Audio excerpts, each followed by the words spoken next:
When I bought the old warehouse just outside Ridgeview Glen's residential limits, I thought I was making a quiet investment, something I could retire into.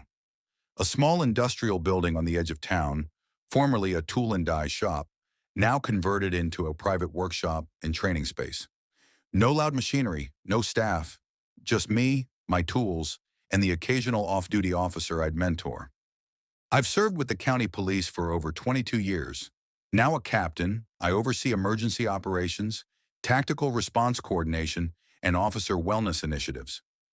That last part is why I opened the shop in the first place, to give officers somewhere quiet to decompress, build things, and rebuild themselves. But to the Ridgeview Glen HOA, apparently, I was public enemy number one. First, it started with a letter stamped official and brimming with passive aggression.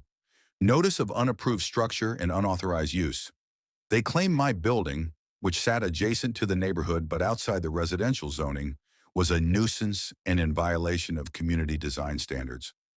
I live 3 blocks away from the shop, well within Ridgeview Glen. My home is HOA governed. The building is not.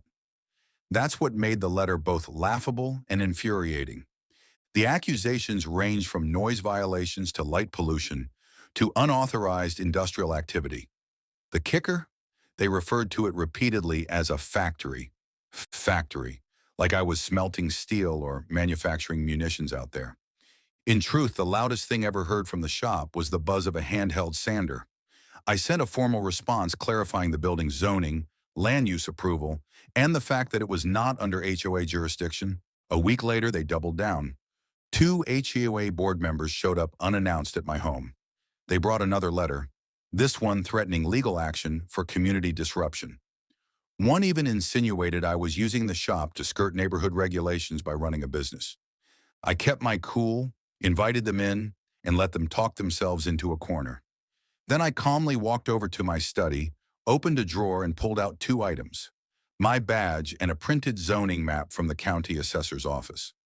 I'm Captain Andre Tillman with the county police. I bought that building lawfully. It's not a factory. It's a personal use facility cleared for light industrial and training purposes under existing zoning laws.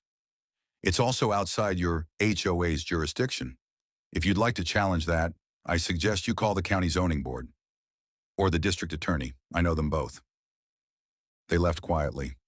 I thought that would end it, but 2 weeks later I got a visit from a code enforcement officer, someone I knew personally. Embarrassed, she explained the HOA had filed a formal nuisance complaint. We walked through the shop together. Wood lathe, metal bench, weights and mats for tactical drills, even a coffee corner. No mess, no noise, no violations. The report came back clean. No action taken. A few days later, the HOA sent a sheepish clarification letter. Not quite an apology, but a retreat in legalese. They asked that I remain mindful of the community aesthetic. I framed that one. These days, the shop runs like always. Officers still swing by to work on a project or decompress after a long shift. Occasionally, I'll see a board member drive slowly past, peering through the gate like I'm building an underground bunker. Let them look.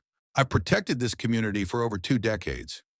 I didn't join the force to break rules, but I won't let fear or ignorance dictate my future either. Sometimes the strongest defense isn't a badge. It's the truth, backed by good zoning law and a well-placed welding torch.